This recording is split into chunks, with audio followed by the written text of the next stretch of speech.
ਆਪਾਂ ਬਾਲ ਕਵਿਤਾਵਾਂ ਗਾਵਾਂਗੇ। ਹਾਂਜੀ, Johnny Johnny yes papa eating sugar telling lie papa open your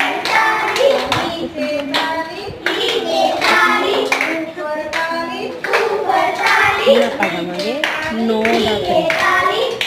ਦਾ ਪਰਿਵਾਰ ਅਸੀਂ ਬੀਜੇ ਜੋਂ ਬਣ ਗਏ ਨਿੱਕੀ ਜਿਹੀ ਬਣ ਗਏ ਨਵੀਂ ਲਈ ਜੁੱਤੀ ਲੈ ਗਏ ਬੂਟ ਵਾਲੇ ਗਲ ਖੰਨ ਜਾਏ ਚੱਕਲੇ